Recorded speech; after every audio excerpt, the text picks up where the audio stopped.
nos domínios da mediunidade. Oitavo livro da coleção A Vida no Mundo Espiritual, ditado pelo espírito André Luiz e psicografado pelo médium brasileiro Francisco Cândido Xavier, em 1955. Capítulo 30. Últimas páginas. Acompanhávamos o assistente, refletindo agora em nossa separação. Achávamos-nos, Hilário e eu, preocupados e comovidos. Ante o sol renascente, o campo terrestre brilhava em plena manhã clara. Mudos e expectantes, renteamos com o homem do campo manobrando a enxada na defesa do solo. Aulus apontou com a destra e rompeu o silêncio, murmurando: "Vejam, a mediunidade como instrumentação da vida surge em toda parte.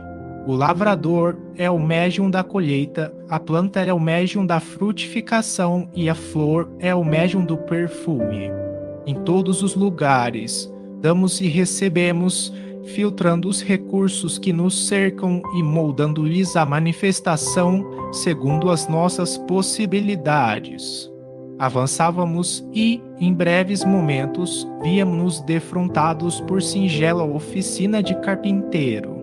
Nosso orientador indicou o operário que aplanava enorme peça e observou: "Possuímos no artifício médium de preciosas utilidades. Da devoção com que se consagra ao trabalho, nasce elevada percentagem de reconforto à civilização. Não longe, surpreendemos pequena marmoraria, à porta da qual um jovem envergava o escopro, ferindo a pedra. Eis o escultor", disse Aulus, o médium da obra-prima.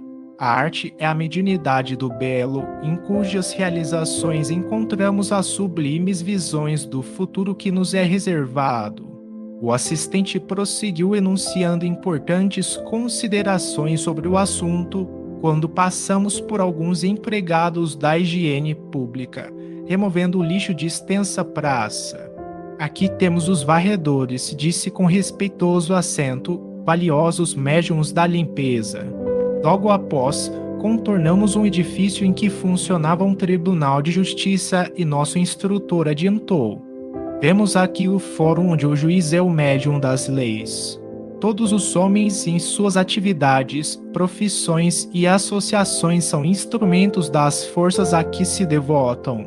Produzem, de conformidade com os ideais superiores ou inferiores em que se inspiram, atraindo os elementos invisíveis que os rodeiam, conforme a natureza dos sentimentos e ideias de que se nutrem. Atingíramos, no entanto, o lar em que Hilário e eu nos dedicaríamos ao socorro de uma criança doente. Nesse ponto da excursão, o orientador, esperado à distância, separar-se-ia de nós por fim. Aulus seguiu-nos paternal. Na intimidade doméstica, um cavalheiro maduro e a esposa tomavam café em companhia de 3 petizes. Ladendo a mesa limpa e sóbria, descansava em larga poltrona o menino abatido e pálido que nos recolheria o esforço assistencial. O instrutor fixou os olhos no quadro expressivo que nos tomava a atenção e exclamou: "A família consanguínea é uma reunião de almas em processo de evolução, reajuste, aperfeiçoamento ou santificação. O homem e a mulher abraçando o matrimônio por escola de amor e trabalho, honrando o vínculo dos compromissos que assumem perante a harmonia universal, neles se transformam em médiuns da própria vida, responsabilizando-se pela materialização, a longo prazo, dos amigos e dos adversários de ontem, convertidos no santuário doméstico em filhos e irmãos. A paternidade e a maternidade, dignamente vividas no mundo, constituem sacerdócio dos mais altos para o espírito reencarnado na terra, pois, através delas, a regeneração e o progresso se efetuam com segurança e clareza. Além do lar, será difícil identificar uma região onde a mediunidade seja mais espontânea e mais pura, de vez que, na posição de pai e de mãe, o homem e a mulher, realmente credores desses títulos, aprendem a buscar a sublimação de si mesmos na renúncia em favor das almas que, por intermédio deles, se manifestam na condição de filhos.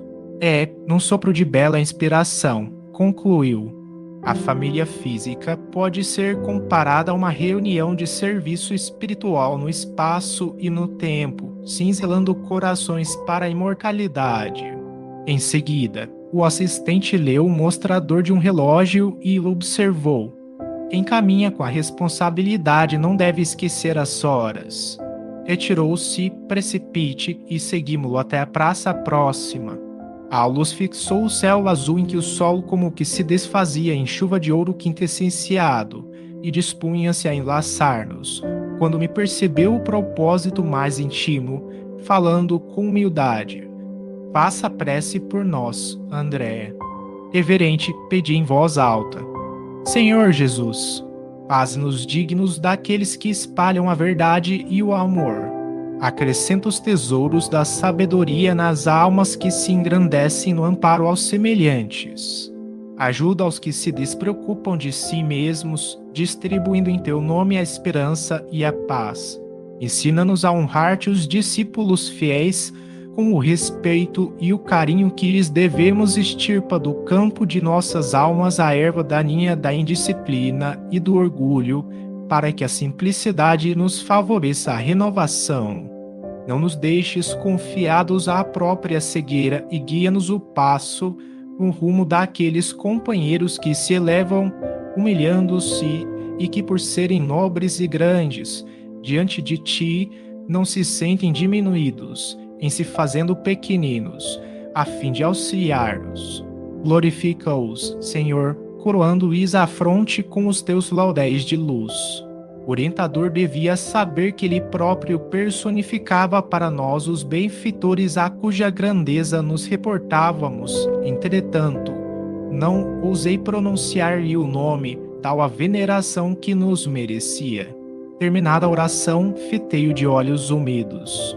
A luz não disse uma palavra, revestido de radiações luminescentes, dando-nos a entender que se despedia de nós igualmente em prece, recolheu-nos num só abraço e partiu. À maneira de crianças, Hilário e eu, em pranto mudo de reconhecimento, contemplamo-lo até que se apagou o vulto ao longe. Lembramo-nos, então, do trabalho que nos aguardava e, louvando o serviço que em toda parte é a nossa benção, passamos a socorrer a criança enferma, como quem se incorporava ao grande futuro.